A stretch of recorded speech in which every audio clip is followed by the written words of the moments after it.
මේ පරාක්‍රම සමුද්‍රය පරාක්‍රම සමුද්‍රය දැන් මේ විදිහට තමයි තියෙන්නේ. ඉතින් ඔයාලා මේ මහකන්නේ මේ පරාක්‍රම සමුද්‍රය පිරෙන්න කලින් ආවොත් මේ වගේ මේ වැව් පිටියේ ඇති වෙනකන් ඇවිදින්න පුළුවන්. මොකද කියන්නේ? පොළොන්නරුව පැත්තේ එනවා නම් පරාක්‍රම සමුද්‍රයේ මේ වැව් පිටියේ අසිරිය බලන්න ඔයාට එන්න කියලා තමයි කියන්නේ. ඉතින් හරිම සුන්දරයි. මොකද මේ වගේ ඇවිදගෙන යන්න වෙනදට හැකියාවක් ලැබෙන්නේ නැහැ අපිට. මොකද මේ හැම තැනම වතුර තියෙනවා. අර ඈත පේන වැව් බැම්ම ළඟ තමයි යහපැත්තට ඈත පේනවා පඩිපෙලක් වාට. පේනවද දන්නේ නැහැ.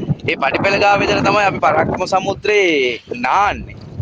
ඉතින් මේ දවස්වල මෙන්න මේ විදිහට යායට පේන්න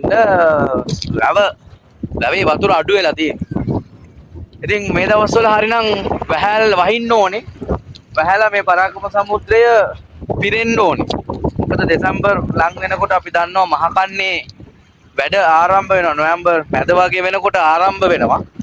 වැඩ ගොඩාක් පටන් අරන් තියෙන්නේ. හැබැයි තාම වැව පිරීලා නැහැ. ඉතින් ඉස්කෝලේ නිමාඩුවට එනවා නම් පොළොන්නරුව පැත්තේ පරාක්‍රම සමුද්‍රයට එන්න. හැබැයි මේ වගේ තැනකට ඇවිල්ලා නානවා නම් එහෙම පරිස්සම් වෙන්න වෙනවා. මොකද වෙනදා නෑවා වගේ නෙවෙයි දැන් නාන තැන් වෙනස්. ඉතින් ඒ තැන් කොහොමද කියලා ගොඩක් අය දන්නේ නැහැ. ඒ නිසා නානවා නම් පරිස්සමෙන් නාන තැන් වෙනම හදලා තියෙන ඒ තැන් වලින් විතරක් නාන්න. හැබැයි මේ සුන්දරත්වය බලන්න ආවට කමක් නැහැ. හැන්දෑවට දෙනකොට පරිස්සම් වෙන්නත් වෙනවා. මොකද මේ අනියා එහෙ මෙහෙ සැරිසරනවා. හරි මේ පරාක්‍රම සමුද්‍රය